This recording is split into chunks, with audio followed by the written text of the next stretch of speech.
The information shared on Light Body Radio is for educational and informational purposes only. The content of this podcast is not intended to be a substitute for professional medical advice, diagnosis, or treatment. Always seek the advice of your physician, licensed healthcare provider, or qualified wellness practitioner with any questions you may have regarding a medical condition or health goal. Dr. Lara May, her guests, and affiliates do not claim to cure, prevent, or treat any condition and are not responsible for any actions taken based on the information shared in this podcast. By listening to this podcast, you acknowledge that you are responsible for your own health decisions and that any actions you take based on the content are at your own discretion and risk. Thank you for tuning in to Light Body Radio.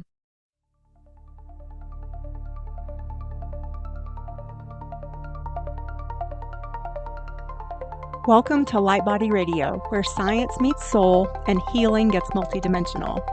I am your host, Dr. Lara May, functional medicine pharmacist, master intuitive Reiki channel, and certified life and health coach.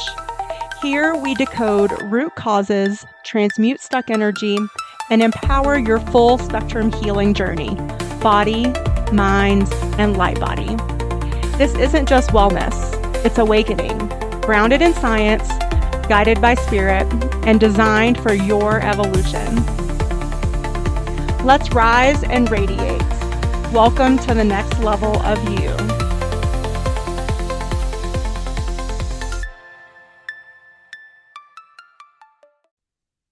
Hello and welcome to Light Body Radio. I'm your host, Dr. Lara May, and today we have with us Courtney, a traditional trained Ayahuasquera with over 20 years of professional plant medicine and shamanic experience. She is the co-founder of Plant Medicine People, and do you pronounce that Basay Abigail? Basay, yeah, you got it. Basay Abigail Clinic, and is wholly devoted to helping people heal and change their lives within the power of plants. Welcome. Thank you for having me. It's so lovely to talk to you. Yeah. So tell us about your journey and how you came to be the Ayahuasquera, especially with 20 years of experience. That's I think pretty significant in this day and age, because that shows me that you were investigating and participating with these experiences before they were sort of the norm. I don't know, maybe they're still not the norm, but they're definitely becoming more into just even the realm of like daily conversation for certain groups of people, I think, for sure. Yeah, I am kind of an accidental pioneer in the space. I didn't do that on purpose because really, I just followed the guy I was dating to the jungle 22 years ago. And he was like, do you want to go do this ayahuasca thing? Which there was nothing on the internet about it. Right. No. I thought that sounds like an adventure. And when I got there, I had this awareness of, oh no, this isn't just psychedelic journeys. This is work. I could feel at the time I was a functional alcoholic. I was very severely bulimic. I'd been diagnosed bipolar. I was dealing with all kinds of things like beneath the surface that my life didn't reflect because I had a good life on paper. I was just really miserable and ashamed to admit that, actually. And I remember as soon as I got to this retreat, my self-hatred, all of this stuff came up to the surface. I'm like, uh-oh, this is not fun times on drugs. No way. And, from the first cup of ayahuasca, I got something I didn't have before, which is hope. Like hope that I could feel better. That, it's not a quick fix. There's no such thing, but it gave me a path of healing that I engaged in for a couple of years, going back and forth. And as I started feeling better and better in my body, I kind of got this courage of like, can a white girl from Montana learn to work with ayahuasca in the traditional way? And so that answer was yes from my teachers. And so began my training, not just, my work on a personal level, but learning to help others with the medicine. Mm-hmm. For sure. That's beautiful. And I feel like nothing's by accident. So yeah, like maybe it wasn't, necessarily deliberate, like we are going to the jungle to do this, it was like, oh, well, we're here. So yeah, let's try this out.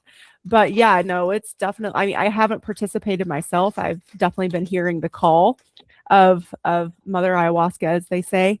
But I still haven't taken that leap yet. So I have a lot of questions that I think will also help the audience sort of maybe learn more and start to maybe, if they're also feeling the call, to sort of discern for themselves, like what's right, when, where, all those questions. So let's just start with, how do plant medicines assist in our nervous system regulation? So if you've listened to my shows, then, I like to weave science in with the spiritual too. So let's start with sort of the biology of it. What's happening in our body? I love the emergence of this too. So, in a very sort of kind of overarching way, what's happening is plant medicines help us to do what we're supposed to do as human beings, which is to move through the imprints of trauma. Like part of our conditioning these days is to contract. If something difficult, painful happens, right, we do this thing where we like contract and then we hold it. We don't do it on purpose. It's just, we're not taught that it's safe to feel our emotions. And, I always use the analogy of like, if a deer gets chased by a predator and then it gets back to a place of safety, that deer will shake. Exactly. Yeah. Just process all of that. And then start grazing like nothing happened, because it's released it from the nervous system. Right. So like ayahuasca in particular, I remember when I first started drinking her, I would just shake all night long, like my jaw trembling, my body just shaking. And I realized that was a trauma release. So it's not just revisiting the memories of the traumas. Usually we've done that so many times that it's not about rumination or processing on a mental level. It's first and foremost letting the body let go of what it's been carrying, that it's finally safe to do so. And this medicine, there's lots of medicines that do this, just help to facilitate the natural process.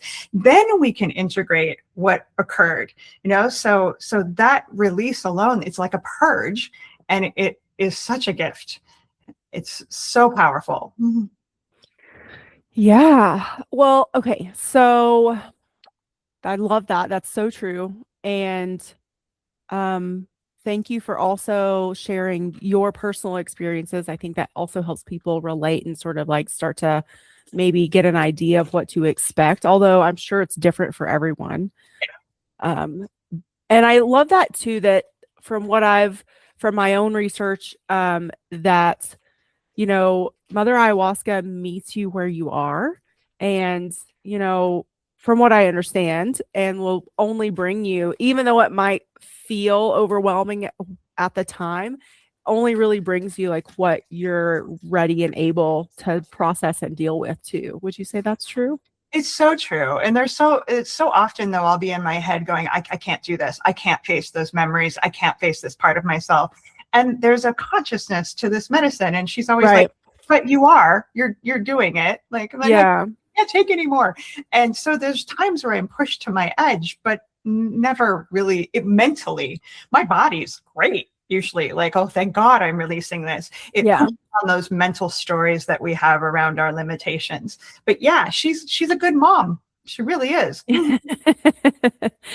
And so what do you see, or what have you seen in maybe different instances, like when the body is moving from dysregulation into a coherent state with these plant medicines? How does that show up, or what does that look like, or what has your experience been, or maybe all of those things?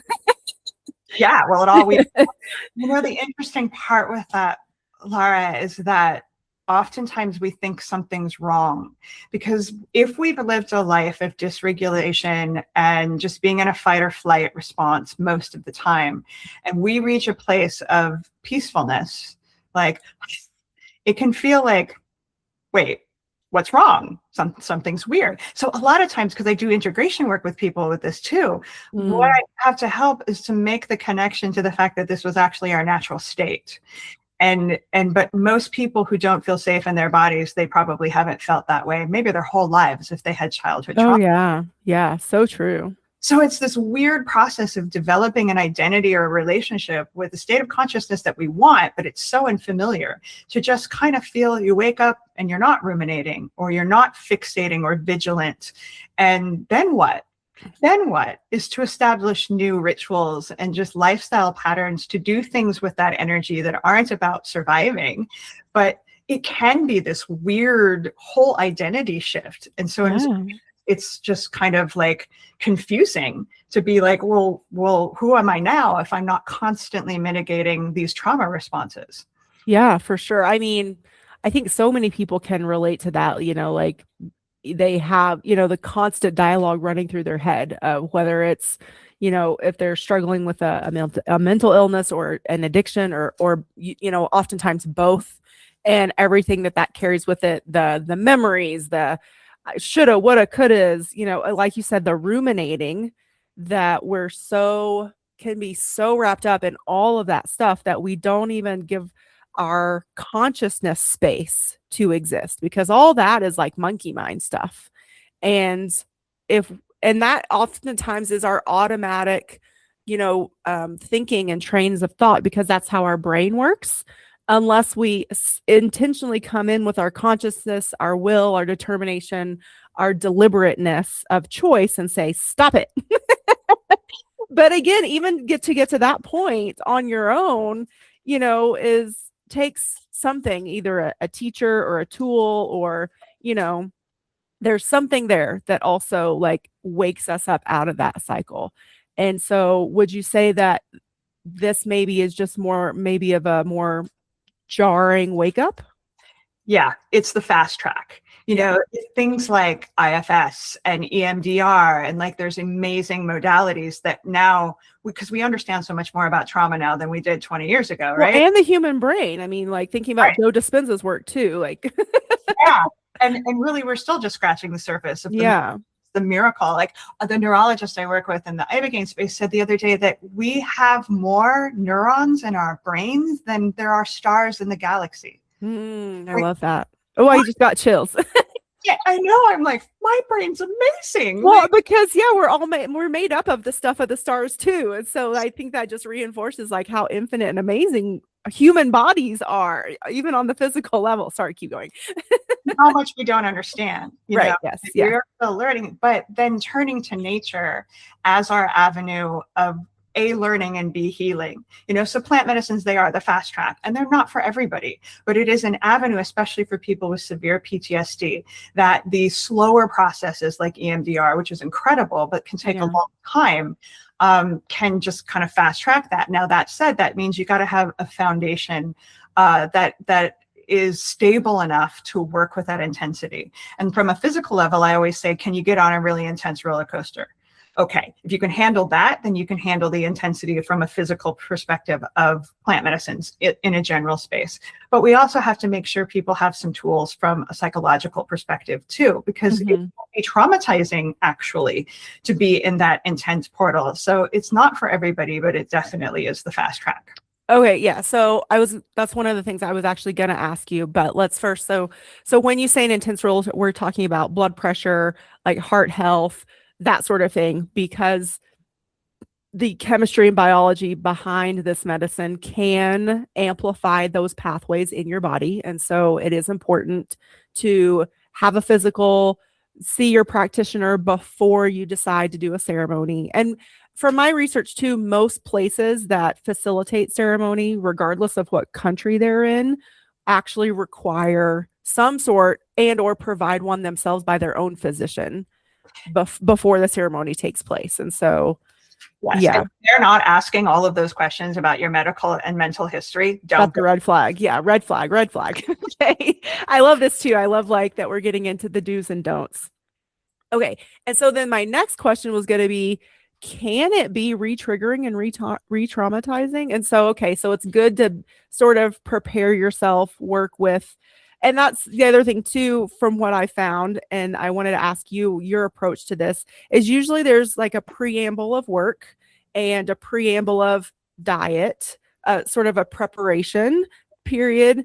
Then you have the ceremony, and then you mentioned it, but I do definitely want to ask you more about it, the integration phase, which I'm sure is so important. I mean, integration is so important to so much work. And I think a lot of times that's the missing piece for people in terms of longevity of impact. And I think this is true. You could say like even in Western medicine, like we give people a pill, but we don't help them integrate what's going to help it, like the effects last, like let's say for like weight loss, for example. Big example, classic. But let's like stay with plant medicine here. Like I try will not to diverge on my path. But you're right, integration across the board is missing in our culture. Yes. Yeah, for so many things, spiritual, mental health, all the things. So let's just maybe talk about that from your perspective and how you do it. And maybe again, like if you want to weave in some like red flags, some do's and don'ts, so what to expect, that'd be great. Yeah, well, integration is the most important piece, and it's the piece that's most neglected, because you do the preparation, which is usually first on a physical level, just to make sure that your body is not processing the burger it had last night, that it's been clean for a week or two, and that there's nothing contraindicative with whatever medicine you're working with. Each of them are different. Ayahuasca has a different protocol list than ibogaine, than mushrooms, etc. Yeah. You're with somebody who has an expertise in that and can advise of what is safe and not safe. And then preparation from a mental perspective is that like the capacity to handle the intensity. Do you have tools in your toolkit? Maybe some somatic things of breath work and like all the interesting things that have come forth in trauma work to kind of help move to parasympathetic should things get really intense, because it's hard processing our trauma loops and facing our shames and things like that. So that's what preparation looks like. And then whatever happens in the mysterious, wild ceremony work. Then integration. I mean, first and foremost, this sounds really simple, but for me, integration is in part still being with the experience, because just because, you're done with your 6-hour ceremony, whatever it is, doesn't mean the process is over. And we have this way of just entering right back into our busy lives and like checking off the to-do list. It's like, wait a second, just be with that for a while. Ayahuasca gave me this expression of a balance of doing and being, which she calls the doobie dance. I love that. Most of us are just doing. Yeah. And we spend a lot of time being and just how do I feel? Yeah. And we are human beings, not human doings. Yes. Amen. So being curious of what has shifted, what was stirred up, what do I need right now? Just asking ourselves those questions. And that's where I start with people when they're right in the aftermath, and being just really kind and gentle. It's not about meaning making. That's what everybody wants to do right away. What did it mean? Like that comes later, and it doesn't even really need to come at all. It's more about like really paying attention to what has shifted and changed, and then what we need to do to embody that. I use the word embodiment as an interchangeable word with integration, because if it's not integrated into our bodies, into our daily walk, it's just mental fluff. Then I remember, I did this great ceremony and it told me all of the secrets of the universe, but then I didn't embody them. So what good did it do? Right. Yeah. So, and then embodiment is very personal. It depends on what came through the experience, but usually you get homework. Maybe you need to do some more meditation. Maybe you need to call mom and have like that heart-to-heart clearing talk. Maybe it's about the relationships, vocation, the space there's all kinds of things that come through, but we have to make the changes step by step that came up, or we're going to repeat the same patterns. Like, so the medicines don't fix things for us. They illuminate, they expand our awareness. Then we got to do the work, which is what integration is about. It's about being with the experience, listening, and then making a roadmap of like, all right, so this is what I need to do to get more joy or healing or whatever it is that came through. And we do things, not just think about them.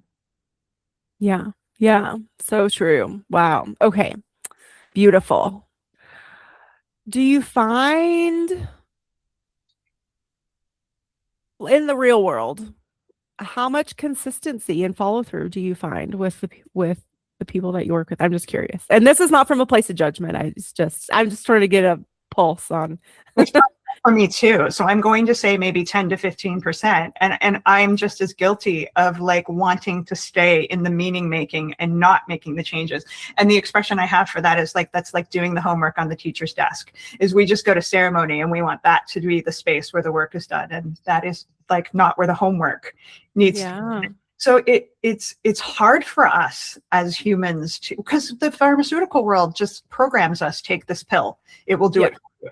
Yeah. So it's a reprogramming that for most of us takes time, of like, oh, right, I'm responsible for making the changes. And that's why it's helpful to have a therapist or a coach or somebody that's really like understanding of the process. They can also hold you accountable, because the first promises that we break are the ones we make to ourselves. Sure. Yeah. I mean, and understanding that it's, like you said, like the ceremony is powerful and illuminating and enlightening, but really the healing journey is one step at a time, no matter where we are on it. The work is never done, and that's a good thing because we're constantly learning about ourselves, evolving, learning new tools, trying things out, implementing, saying, oh, okay, I'll try this. Oh, maybe that's not for me. Whether it's, again, a meditation practice, breath work, yoga, different somatic practices too. Like you have to find what works for you. But when you do, then it clicks. And then I feel like then that's when it becomes consistency. And that's when it really becomes a true practice, something that you do every day. And, it doesn't matter how long you do it, but even just the attention to it every day can be so powerful and life shifting for sure. I really feel that consistency, there needs to be some level of consistency around showing up for ourselves.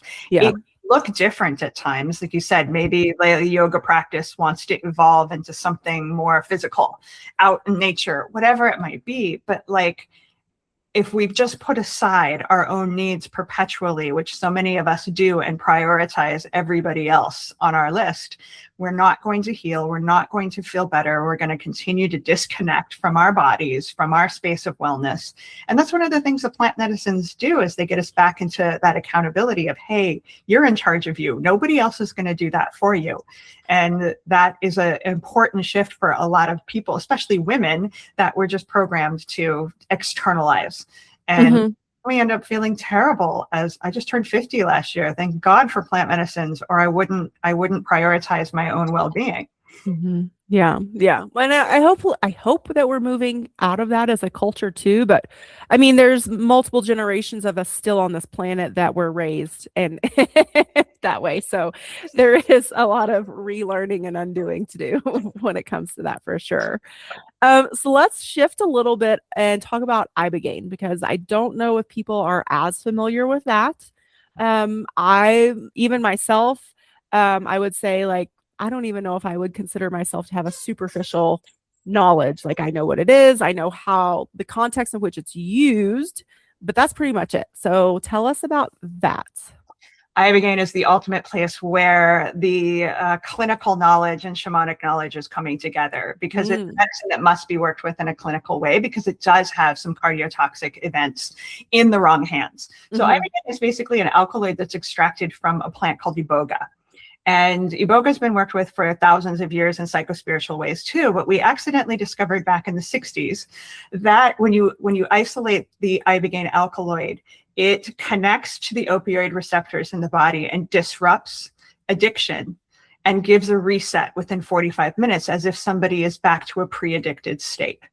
And it does this with trauma too, because it interacts with both dopamine and serotonin receptor sites and gives that full like reset. And then it stays connected to those receptor sites for 1 to 3 months afterwards, depending on the speed of somebody's metabolism. So it's really the only plant medicine, at least that I know of, that has this huge window of neuroplasticity after taking the medicine, where people not only like feel great, but feel motivated to like make these changes that I mentioned. But ibogaine is the game changer for really for two main things. One, addiction, both with opiates and alcohol, and two, with severe PTSD. Because the way it is able to get into those neurotransmitter systems in the brain and the nervous system and maintain that for weeks afterwards is just unprecedented. So you're hearing a lot of it from war vets, that nothing else helped them feel better. People that have gone through the worst of traumas that are like, I'm now alive because ibogaine reset my nervous system. Yeah. Okay. I love that.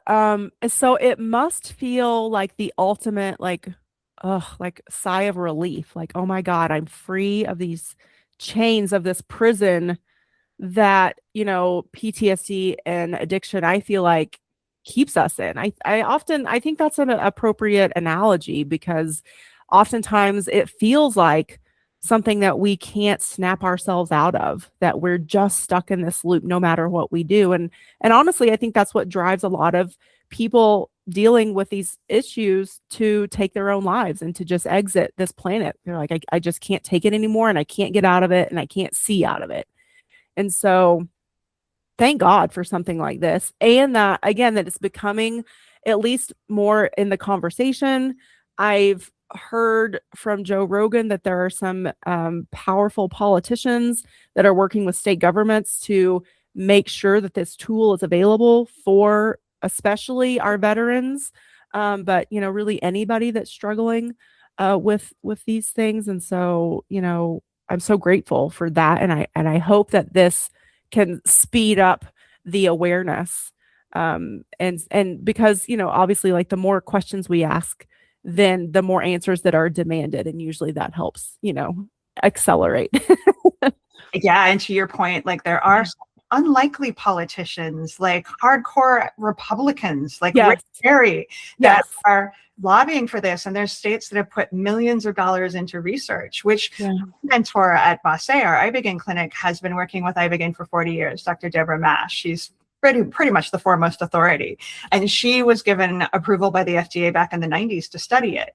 And it was so powerful that they pulled the funding for Ibogaine and gave it to Suboxone instead, because you have to be on Suboxone your whole life as an opiate addict, and Ibogaine can disrupt the addiction. So we've known about this for decades, Lara. Yeah. But it's the vets and the people that are like, how are you going to deny these people that stood for our democracy and are traumatized for it the opportunity for a reset? So thankfully, really, to them, the movement to legalize Ibogaine is alive again. And I really hope it's, for now, we can have to go to Mexico and places where it's decriminalized or legal. But the US really needs to make this available to people. Yeah, I mean, it just seems really only like the medically responsible thing to do. I mean, I know, like, sometimes the US can struggle with what's actually medically responsible, but we won't go down that path today either. We can always recover. And I think it was in 2019, it became the #1 cause of death for people under 50 to die of an opiate overdose. Yeah. Like, #1 cause of death. And I'm not saying Ibogaine is going to fix that for everybody, but it's a ray of hope that a lot of people don't have. And that's our #1 pandemic. That's what we have to address. And so that's why I feel like this needs to be more accessible to people, because it's a ray of hope for others that don't have hope. Yeah. I've heard just through listening to, people that have had experience with it, like Joe Rogan talks, I think, fairly frequently about his friends and colleagues that have had these experiences, that they don't have to go back for like a second treatment. And so I love that you talk about that window where it's like 1 to 3 months. Have you seen instances where clients or patients or participants need maybe like a second journey or experience to maybe like help them through the next phase, or what have you seen in terms of that?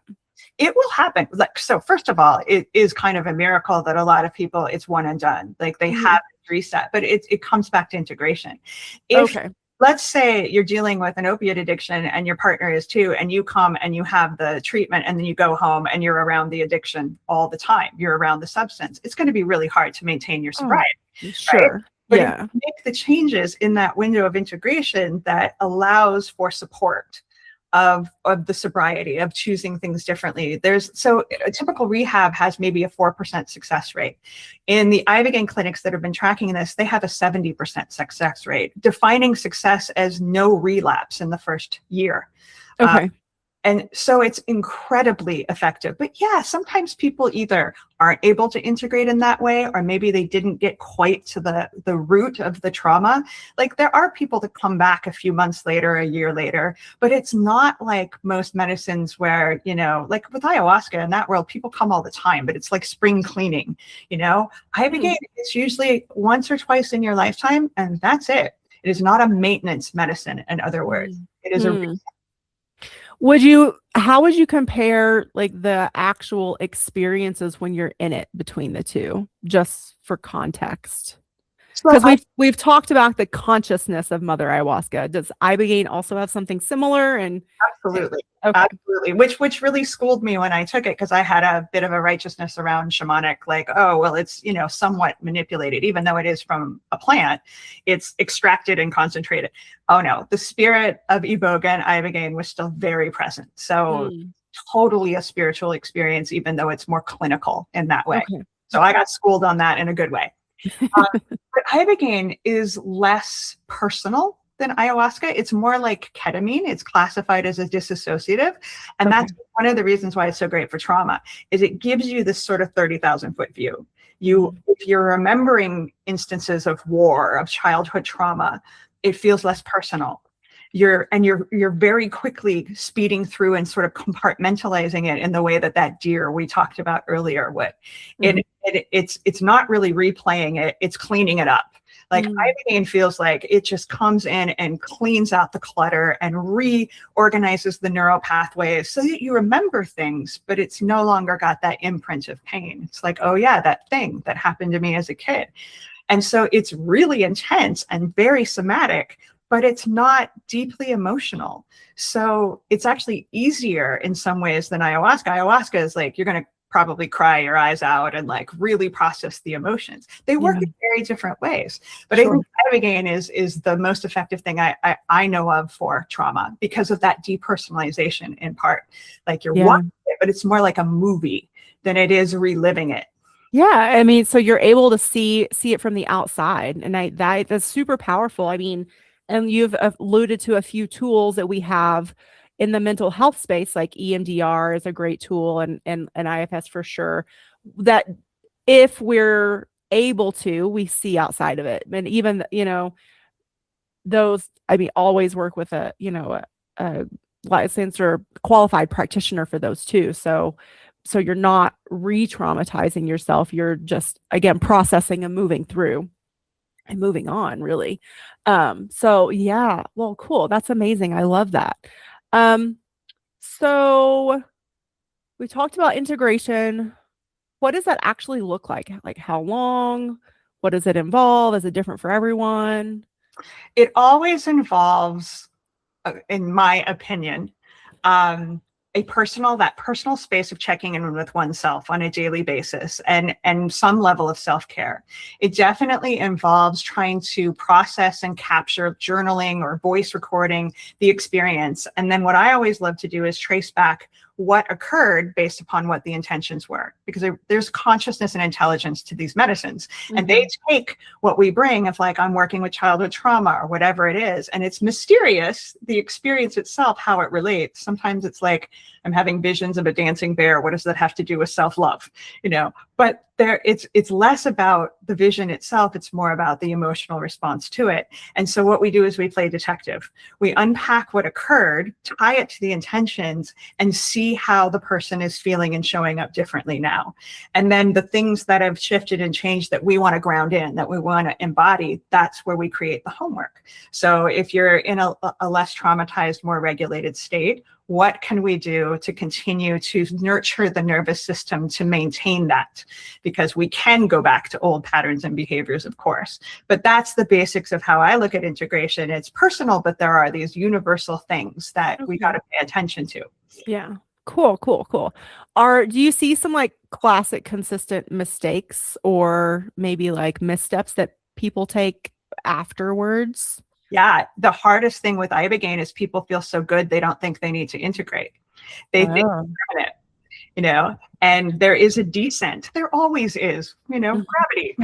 It's functional gravity, and they feel so good. They're like, oh no, I don't need to prioritize integration. I'm great now. It's like, well, yes, that's wonderful, but in order to create that new state as a permanent residence, or at least a place we can come back to, that takes work. We all know that in the psychology space, that takes work. And that's the hardest thing, is people, when they feel great, they think, oh, I'm done. I'm fixed, and life will still happen. So we do have to create a new home in this regulation, in this like reset that we experience. And so the hardest thing is convincing people to prioritize that when they feel amazing.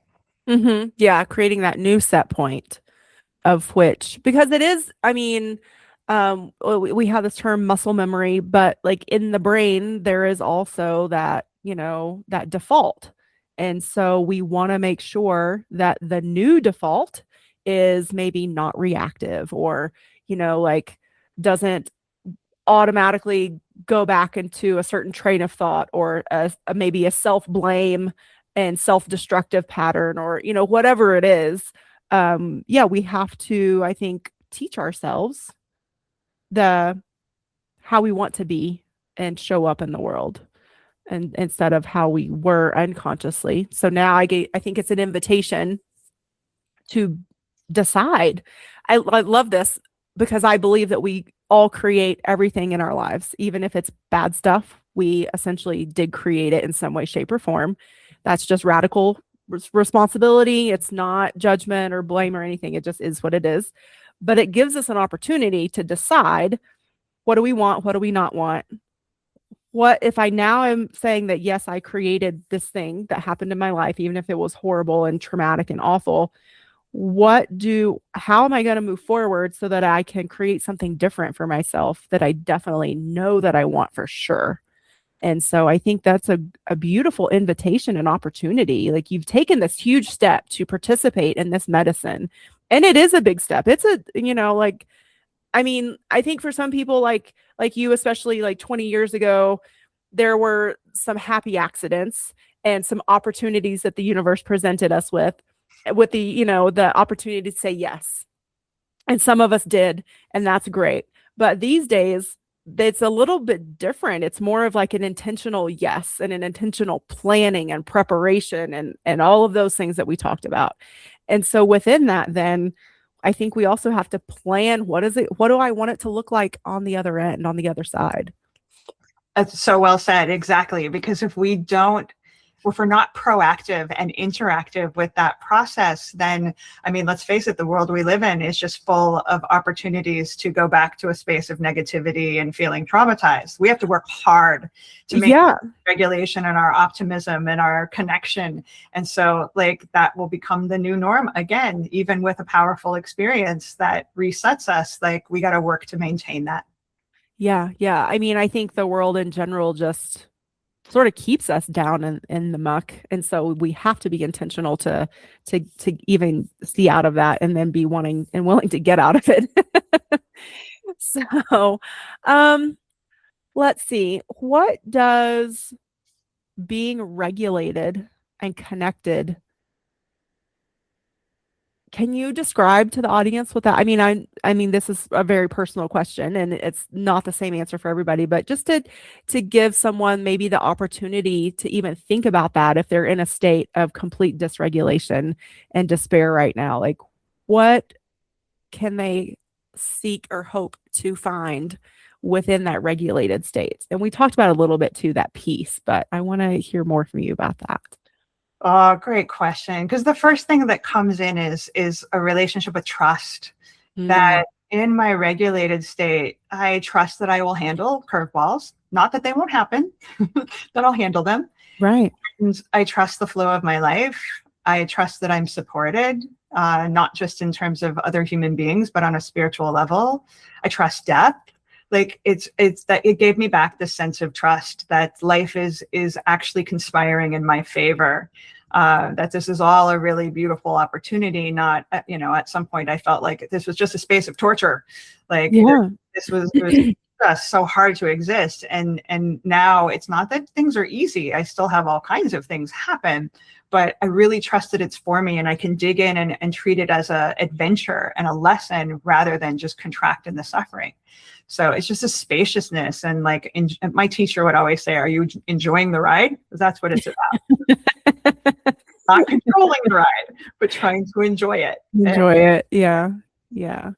That's so true. I think that's a big shift out of, where a lot of us, it's pretty easy, I think, to be in victim mentality, especially when we've been through something that we feel like that we didn't choose. Why would we ever choose some of these things for ourselves? Like, that seems like insanity. But and then, why did this happen to me? Instead of thinking about, well, it happened for me. Like it's given me these more opportunities and various things. So that's a big shift too. And that takes a lot of, I don't know, growth, spiritual maturity. I don't know, a lot. What would you say about that? Like shifting, does the medicine help with that? Or do we need to have already shifted out of that before the medicine? That's a great question, because I still very much had a deep relationship with victim consciousness when I first found ayahuasca, and she helped me to reframe that. I had some knowledge that that wasn't true, but I didn't really believe it. So I think that it's ideal that we have started to crack the code around how powerful we are in being co-creators, but required, like the medicines can help wake up to that if needed. Yeah. I mean, for a large part of my life, I, was aware of this whole concept of like sacred and soul contracts. And I would kind of be like here, like, yes. And then, no, I'm not sure, especially when it came to like very, negative or traumatizing experiences, whether it was like for myself or others. I'm like, oh, I don't know. Like, why would we choose such horrible things for ourselves to experience? Like, let's say that we do have a soul and our soul chooses certain things for us before we incarnate. But I do have to say, since I've started doing the QHHT work, which is quantum healing hypnosis taught by Dolores Cannon, and now I've also gone through the beyond quantum healing training and approaches. And the more sessions I've done with clients around this hypnosis and really hearing from people's higher selves and subconscious about past lives, and really like it's a thing that our souls truly do choose these things for us to experience for a reason. And again, that might be a really hard pill for a lot of people to swallow, and I get that. But if we can just even give that like a moment of acknowledgement and thought, and then like let that lead the questions. Okay, well, if that's true, then why on God's green earth would I be put through, A, B, or C that would bring me to my knees and make me want to escape this planet, Yeah. So, yeah. I love QHD. By the way, my best friend is trained in that modality, and it's really congruent with the work I do with plant medicines of like connecting to that higher self. Yeah. When I do that, I mean, my higher self's a badass. She's like, yeah, I chose all of these hard things. And the way I frame that for people that can't quite get there is usually there's something that's happened in our past that we're far enough away from that we can look at with gratitude. That we have integrated, that we're like, well, yeah, I can see why that needed to happen because I learned XYZ, or it made me a better person, like whatever it is. Yeah. It's hard to do that with the things that we're still in pain around. But if we can look at something that we have moved from and healed from and go, yeah, that had to happen, then it clicks of like, oh, right, there's a method to the madness. What about self-forgiveness? Does the medicine help us get there? Goodness, yeah, because I still need a lot of help with that sometimes. Yeah, self-forgiveness, like ayahuasca in particular, we talked about her as the mom, right? Like I feel such unconditional love from that plant spirit, and she loves my shadow because it exists, not in spite of it. Like she always challenges me to be like, oh my God, you're so cute when you lie. Look at you. You're no, I'm not, just these parts that are so hard to love and forgive. Like when you work with an intelligence that just does that effortlessly, it's really beautiful. That's why we call her a good mom. She loves us, like, and inspires us to be better, but not because we're judging or persecuting these parts. Like we know IFS is so beautiful with that. It's about loving and integrating these parts, not about judging them. They're all there to try to help us survive. They're not trying to hurt us. Yeah. And remembering too that, nothing exists on this planet without the polarity, without the shadow. In order to have the light, we have to have the dark. That just is the laws of the universe of Earth, of the planet of Earth. They might not be the laws out off planet, but they are definitely the laws of this dimension, of this time, of this space, of this planet. And I think also once we come to that realization, then we can then bring the compassion, the forgiveness, release a lot of the judgment that we oftentimes by default just place onto things, other people, and ourselves. And I think that's super powerful even within our spiritual journey. And it's funny, I like to talk to AI about a bunch of various things and just see what, what it comes up with. But it challenged, I love having spiritual conversations with like Chat GPT, for example, because it will it reminded me yesterday when I was having this conversation with it, like, no, like this is part of the human experience. The definition of spiritual bypassing is trying to bypass the shadow. And so I think it's really, I think these medicines, that's probably one of the most powerful things about them is that the journey is not all hunky dory. It's not all rainbows and light and love. Like, yes, you will get to the love, but in order to get to that love, you're going to have to face your shadow. But that's something that we should be doing anyway. We haven't. And I think, would you agree that that's really sort of the core purpose, or like the sort of the coming home and that big aha? I would 100% agree. Like, there is no coming to the full potential of who we are as beings by trying to avoid our shadows. That all kinds of wise sages and philosophers and psychologists and like Carl Jung, etc., have given beautiful language to this for a long time. And yet we as humans are still trying to negotiate that. Well, is there a way around it though, or maybe above my shadow? And there isn't. So, and like you said, that's just the nature of duality. Maybe there's a triality or a quadrality or something out there somewhere, but we're not in it. We're in polarity, and it just is how there's no bypassing it. Trust me, I've tried a million times on ayahuasca. It's like, there's got to be a way around this, and nope. Yeah, usually for me, I'm like, well, I'll just call in my angels and everything will be fine. No, the angels will put you into it all the more. Like, oh. Yeah. Excuse me.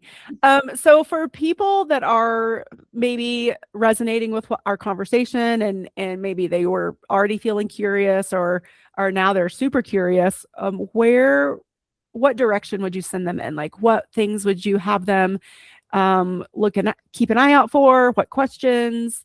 What kinds of things would you say, okay, like this is how you'll know if it's a yes for you or if you should keep on looking for something else?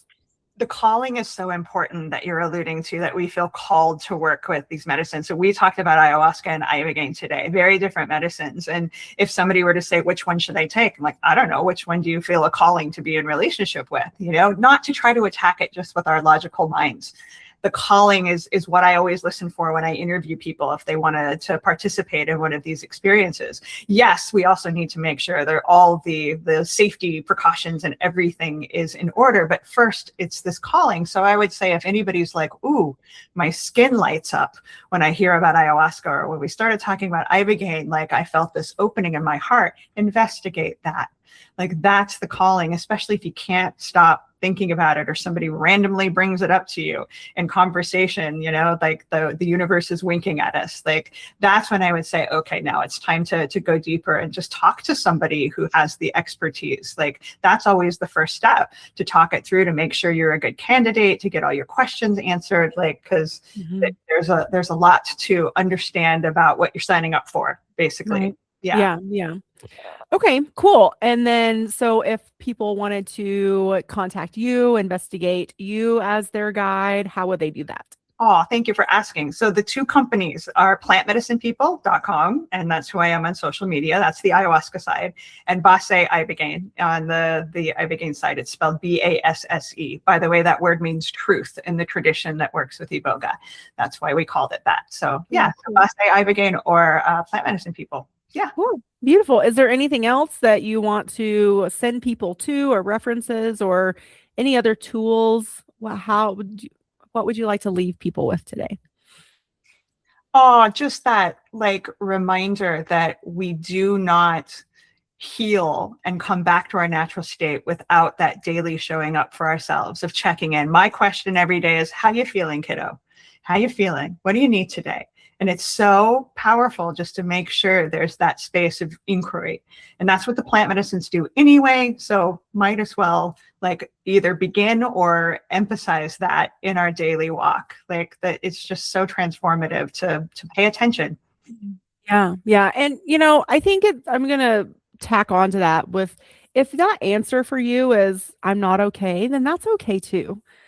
It's important that we give ourselves space and permission to not be okay. I think there's a huge piece, again, culturally, and I don't know if we're growing past it yet, but to, again, just say like, as many privileges as I might have on this planet of being an American or, like whatever, it's okay for me to admit that I'm not okay. And then find resources for yourself, find someone to talk to, find, whatever it is, a support system. But yeah, be honest. I guess the whole point of me saying this is like, be honest. Be honest because we can't really grow and move forward and start to heal until we reach that radical honesty that, and it's not, again, it's not meaning to be harsh. It just be truthful. Can't do anything about something we're not naming, can we? Right. Yeah. That's how the human brain works. We have to name it. Yeah. Awesome. Well, thank you so much for your time, your expertise. Thank you for all the work you do in the world. I really appreciate it. Everybody, definitely check out plantmedicinepeople.com or baseibogaine.com if this is calling to you. Even if you just have more questions, I'm sure that, yeah, she's shaking her head yes for all of you that are not watching the video. Maybe nodding. Yeah. And even if it's not reaching out to me, whoever you reach out with, they better be willing to have like really in-depth conversations to make sure it's right for you. That's like the first step. Don't trust anybody that isn't available for that. Yeah, for sure. Okay, well, thank you so much. We will let you go. We'll let you get back to your beautiful day. We appreciate you and all your work. And same to you, listeners. If you're driving or walking, don't worry. The show notes live at drlaramay.com/podcasts. And the links to Kat will be there.